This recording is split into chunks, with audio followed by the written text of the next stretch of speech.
백켄테오시 모세오경 레위기 16장 두 번째입니다.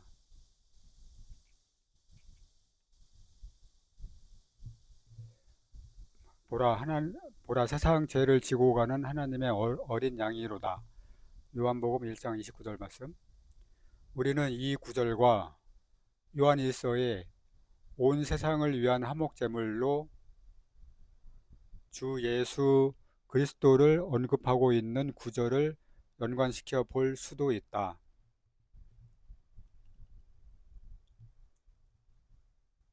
요 가로가 긴데요. 가로를 읽겠습니다. 독자는 이 구절에서 온 세상의 죄들이라는 표현에서 죄들이라는 말은 번역자들이 삽입한 것으로서 영감받은 것이 아니라는 사실을 주목하게 될 것이다. 이 구절에 대한 하나님이 주신 정확성은 그와 같이 영감받지 아니한 말들을 추가시킴으로써 상실되었다. 이 구절에서 말하고자 하는 단순한 교훈은 이런 것이다. 즉, 이 구절의 상반절에서 그리스도는 그의 백성의 실제적인 죄들을 위한 화목제물로 제시되었으나 후반절에서는 죄들이나 또는 사람들의 문제가 아니라 일반적으로 본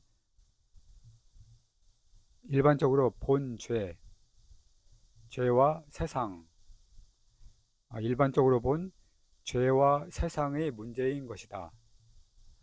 사실 이 구절 전체는 두 마리 염소의 대형인 그리스도를 나타낸다. 즉, 이 그리스도는 자기 백성들의 죄들을 담당하신 분으로 또한 일반적인 죄에 관해서도 완전히 하나님께 영광을 돌리며 세상 전반을 은혜 가운데서 다루시며 온 피조물을 궁극적으로 구출하시고 축복하시기 위한 대책을 마련하신 분으로도 나타내고 있다. 가로를 마치겠습니다.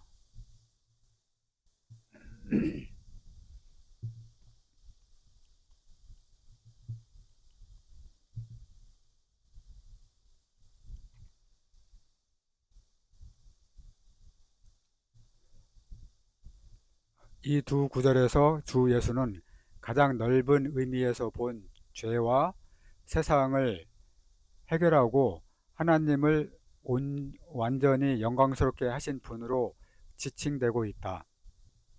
그는 여기서 여호와를 위하여 제비 뽑은 염소의 위대한 대형으로 보이고 있다. 이것이 우리에게 그리스도의 속죄의 매우 귀중한 국면을 말해준다. 그러나 이 국면은 너무도 간과하고 있거나 또는 명백하게 포착되지 않고 있다. 사람들의 문제와 죄들의 사죄의 문제가 이런 구절 및 기타 이와 유사한 구절들과 연관해서 제기될 때마다 우리 지성은 감내하기 어려운 난점에 휩싸인다. 온 세상에 대한 하나님의 은혜를 제시하고 있는 기타 많은 구절들을 보자. 이런 구절들은 우리가 보다 직접적으로 관계하고 있는 속죄의 특수한 국면 위에 기초하고 있다. 너희는 온 천하에 다니며 만민에게 복음을 전파하라. 마가복음 16장 15절 말씀. 하나님이 세상을 이처럼 사랑하사 독생자를 주셨으니 이는 저를 믿는 자마다 멸망치 않고 영생을 얻게 하려 하심이니라. 하나님이 그 아들을 세상에 보내신 것은 세상을 심판하려 하심이 아니요 저로 말미암아 세상이 구원을 받게 하려 하심이라. 요한복음 3장 16절 17절 말씀. 그러므로 내가 첫째로 권하노니 모든 사람을 위하여 간구와 기도와 도구와 감사를 하되 임금들과 높은 지위에 있는 모든 사람을 위하여 하라. 이는 우리가 모든 경건과 단정한 중에 고요하고 평안한 생활을 하려 함이니라. 이것이 우리 구주 하나님 앞에 선하고 받으실 만한 것이니 하나님은 모든 사람이 구원을 받으며 진리를 아는 데 이르기를 원하시느니라. 하나님은 한 분이시요 또 하나님과 사람 사이의 중보도 한 분이시니 곧 사람이신 그리스도 예수라. 그가 모든 사람을 위하여 자기를 속전으로 주셨으니 기약이 이르면 증거할 것이라. 디모데전서 2장 1절에서 6절 말씀.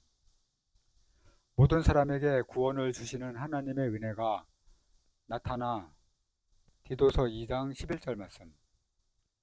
오직 우리가 천사들보다 잠깐 동안 못하게 하심을 입은 자 곧 죽음의 고난 받으심을 인하여 영광과 존귀로 관수신 예수를 보니 이를 행하심은 하나님의 은혜로 말미암아 모든 사람을 위하여 죽음을 맛보려 하심이라. 히브리서 2장 9절 말씀. 주의 약속은 어떤 이에 더디다고 생각하는 것 같이 더딘 것이 아니라 오직 너희를 대하여 오래 참으사 아무도 멸망치 않고 다 회개하기에 이르기를 원하시느니라. 베드로후서 3장 9절 말씀.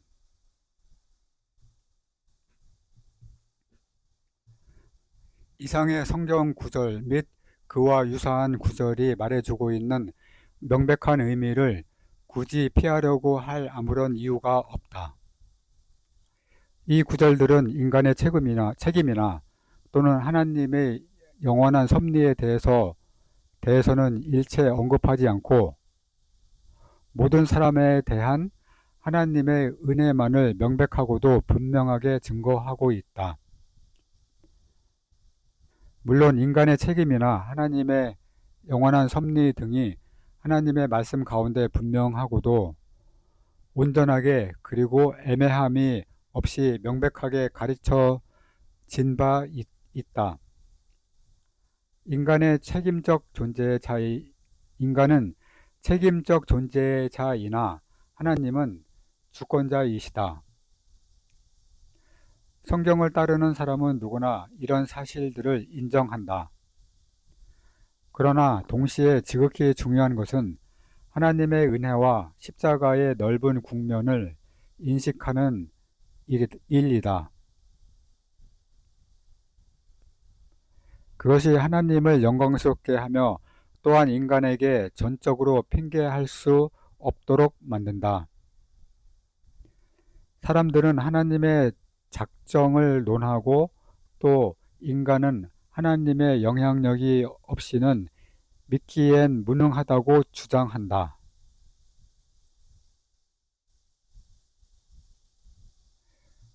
그러나 그와 같은 주장은 그들이 사실상 하나님을 원하지 않고 있음을 증거해 주고 있다.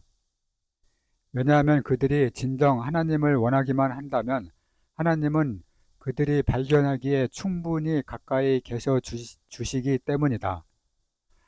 하나님의 은혜와 그리스도의 속죄는 그를 바라는 만큼 광범위한 것이다.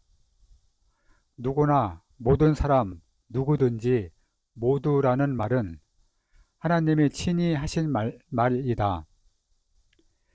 여기서 죄된 자가 누구인지 나는 알고 싶다. 하나님께서 어떤 사람에게 구원의 메시지를 보내신다면 진정 하나님은 그 사람을 위할 목적으로 보내시는 것이다. 그런즉 하나님의 은혜를 거절하고 하나님을 거짓말하는 자로 만들며 하나님의 작정을 불신의 이유로 삼는 것보다 더 사악하고 불경건한 일이 있겠는가? 어떤 의미에서는 솔직하게 자신은 하나님의 말씀을 지금 믿지 않고 있으며 그의 은혜나 구원을 원하지 않고 있다고 말하는 것이 정직한 태도일 것이다. 이런 것은 이해할 수 있다. 그렇지만 편협된 그릇된 신학으로 하나님과 그의 진리에 대한 증오를 감추고 있는 태도야말로 가장 사악한 것이다. 그런 태도는 우리로 하여금 마귀가 자기 손에 성경을 가지고 나타날 때에 마귀로 보이지 않게 느끼도록 하는 것과도 같은 것이다.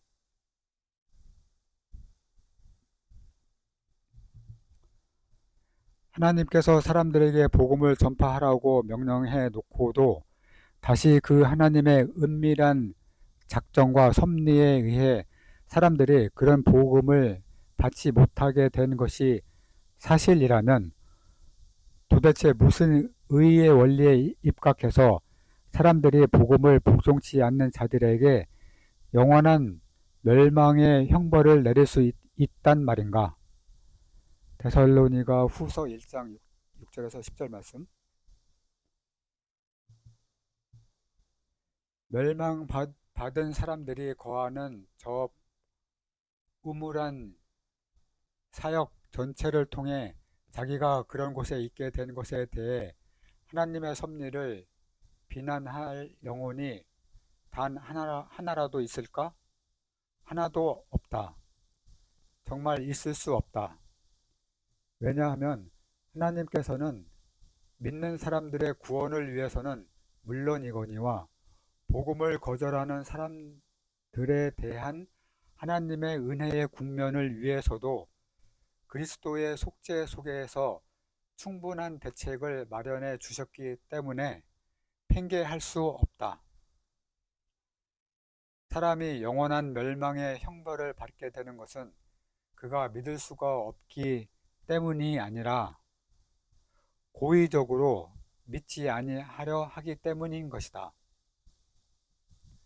사실 사람들이 고의적 및 의지적으로 하나님의 은혜를 거절하고 있으면서도 자기 자신을 엉뚱하게 하나님의 작정이란 명제 뒤에 숨겨놓은 이런 처사보다 더 치명적인 과오는 없을 것이다.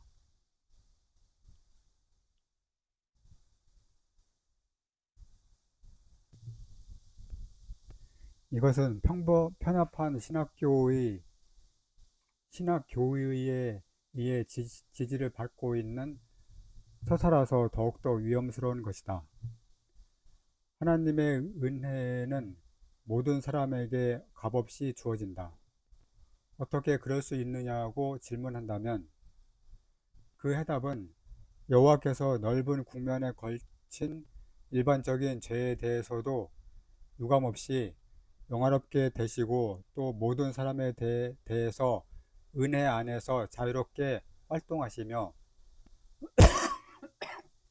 만민에게 복음을 전파하실 수 있도록 하기 위하여 여호와를 위하여 뽑은 제비가 참되신 희생 제물인 그리스도에게 떨어졌기 때문이라는 것이다.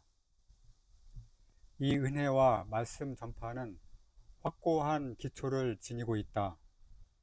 그 기초는 속죄 안에서 발견된다.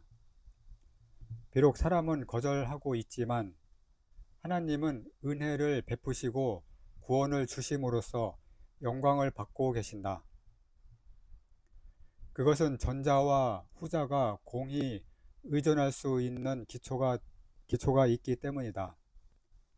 하나님은 지금도 영광을 받으시고 계시며 영원 무궁한 세대를 통해 미래에도 영광을 받으실 것이다. 지금 내 마음이 민망하니 무슨 말을 하리요? 아버지여, 나를 구원하여 이 때를 면하게 하여 주옵소서. 그러나 내가 이를 위하여 이 때에 왔나이다. 아버지여, 아버지의 이름을 영광스럽게 하옵소서 하시니 이에 하늘에서 소리가 나서 가로되 내가 이미 영광스럽게 하였고 또 다시 영광스럽게 하리라 하신대. 이제 이 세상의 심판이 이르렀으니 이 세상 임금이 쫓겨나리라. 내가 땅에서 들리면 모든 사람을 내게로 이끌겠노라. 요한복음 12장 27절에서 32절 말씀. 지금까지 우리는 하나의 특별한 사실, 즉 여호와를 위하여 제비 뽑은 염소에 관해서만 말해왔다. 그런즉 조급한 독자는 순서상 그 다음에 나오는 것은 그리스도의 죽음이 또 다른 하나의 위대한 국면, 즉 백성들의 죄들에 대한 그의 죽음의 적용을 말해주는 아사세를 위하여 제비 뽑은 염소를 논해야 할 것이라고 생각할지도 모른다.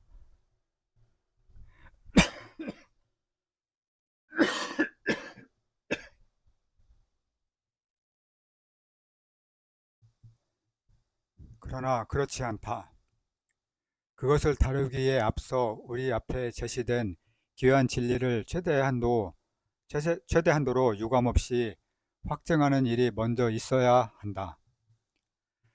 그것은 수송아지의 피와 함께 죽음 당한 염소의 피가 여호와의 보좌 위에 그리고 보좌 앞에 뿌리워졌다는 사실에서 발견되는 귀한 진리이다.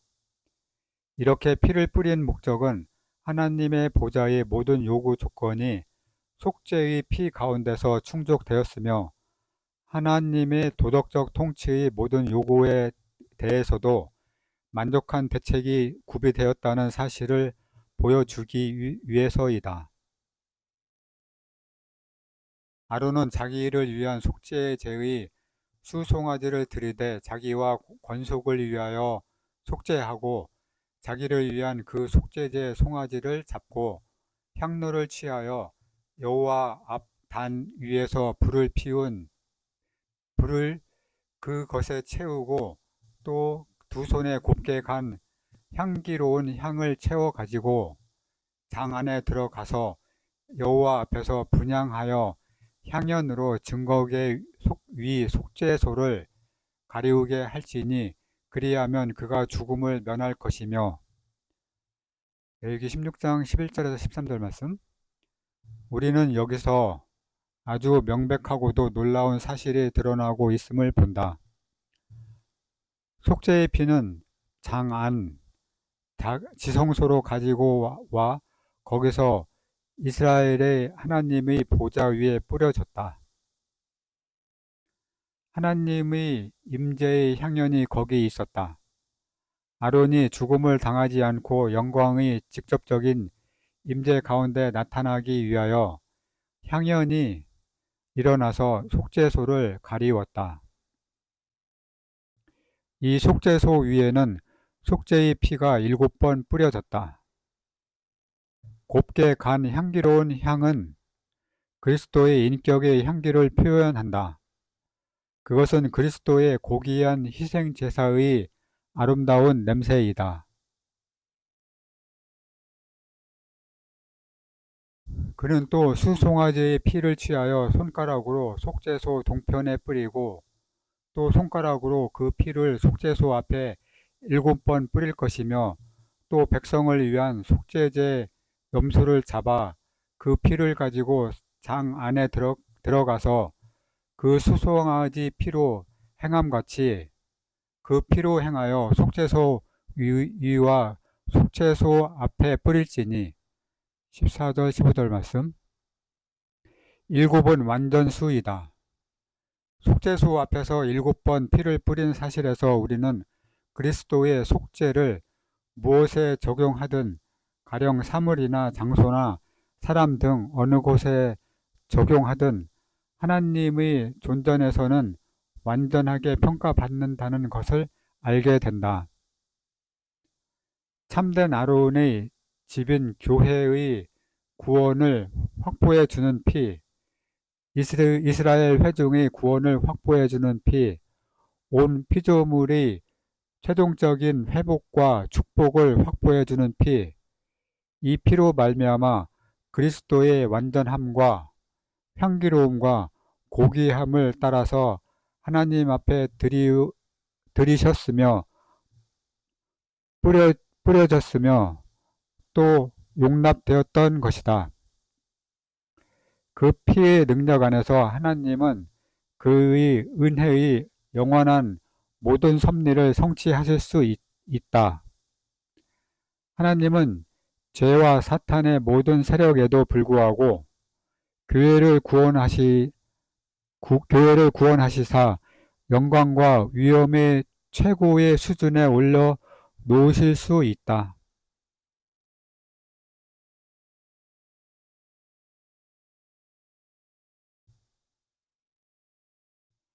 하나님은 이스라엘의 흩어진 지파를 회복하실 수 있다. 하나님은 유다와 에브라임을 통합하실 수 있다. 하나님은 아브라함과 이삭과 야곱에게 하신 모든 약속을 성취하실 수 있다. 하나님은 이루 말할 수 없이 많은 이방인들을 구원하실 수 있다. 하나님은 모든 피조물을 회복하고 축복하실 수 있다. 하나님은 영원히 우주를 밝히시기 위하여 하나님의 영광의 빛을 허락하실 수 있다. 하나님은 천사들과 사람들과 마귀들이 볼 수 있도록 하나님께 속한 영원한 영광, 곧 그의 인격의 영광, 그 성품의 영광, 그의 활동의 영광, 그의 통치의 영광 등을 나타내실 수 있다. 하나님께서는 이상의 모든 일을 행하실 수 있으며 또 앞으로도 행하실 것이다. 그러나 영광의 거대한 구조가 영원히 안착될 수 있는 하나의 확고부동한 기초는 십자가의 피다. 사랑하는 그리스도인 독자여, 이 보혈은 무한하게 거룩하신 분의 존전에서 당신의 마음과 양심을 향하여 거룩하고도 영원한 평안을 말해주고 있는 피이다. 신자의 양심 위에 뿌려진 피는 하나님의 보좌 앞에서 7번 뿌려진 그 피이다. 우리가 하나님께 가까이 나아갈수록 우리는 예수의 피의 귀중함과 그 가치를 보다 많이 발견하게 될 것이다. 우리는 놋단을 보아도 거기에 피가 있고, 놋대야를 보아도 피가 있고, 금제단을 보아도 피가 있고, 성소의 장을 보아도 피가 있음을 알게 된다.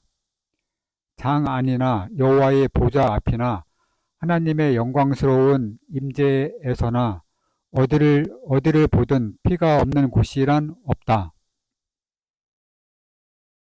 하늘에서 그의 피가 영원히 아버지 하나님의 귀에 말하고 있다. 곧 이스라엘 자손의 부정과 그 범한 모든 죄를 인하여 지성소를 위하여 속죄하고 또 그들의 부정한 중에 있는 회막을 위하여 그같이 할 것이요. 16절 말씀. 동일한 진리가 내내 우리 앞에 나타난다. 성소의 요구사항의 해결책이 마련되어 있어야만 한다. 여호와의 보좌는 물론 여호와의 뜰도 피의 가치를 증거하고 있어야만 한다.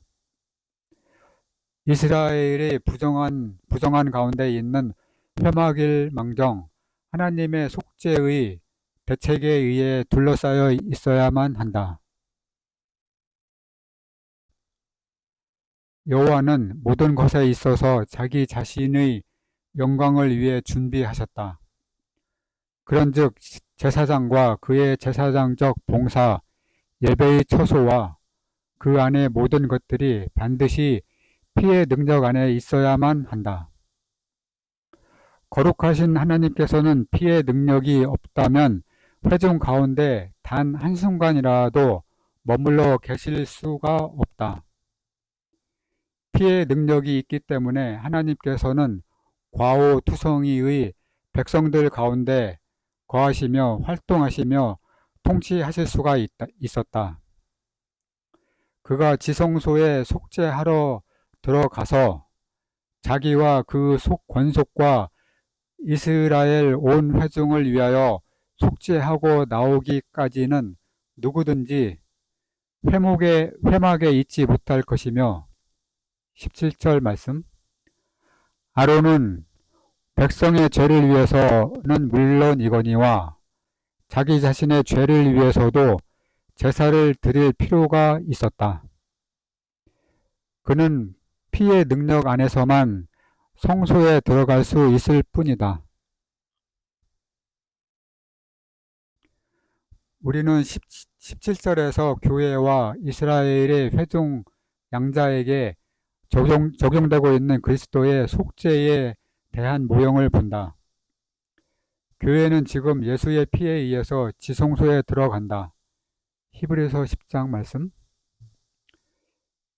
이스라엘에게 있어서는 아직도 그들의 마음에 휘장이 있다. 고린도후서 3장 말씀. 그들이 하나님께 들어오기만 하면 그들의 사죄와 회복에 대한 만반의 준비가 십자가 안에서 마련되어 있지만 그들은 아직 멀리 서 있다. 정확히 말하면 지금은 온 시대가 속죄의 날이다. 진정한 아론인 그리스도는 자기의 피를 가지고 하늘에 들어가서 지금 우리를 위해 하나님 앞에 나타나신다. 머지않아 그는 이스라엘 회중을 그의 완성하신 사역의 온전한 결과 속으로 인도하시기 위해 오실 것이다. 그런가 하면 그의 집, 다시 말해서 모든 믿는 자들은 그리스도와 지금 연합되어 있어서 예수의 피로서 지성소에 들어갈 담력을 지닌다.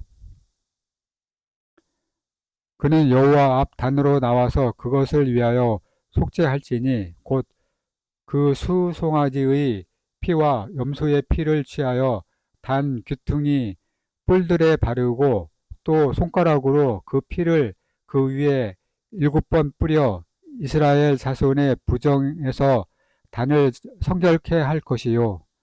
레위기 16장 18절 19절 말씀. 레위기 16장 두 번째를 마칩니다. 세 번째에서 뵙겠습니다.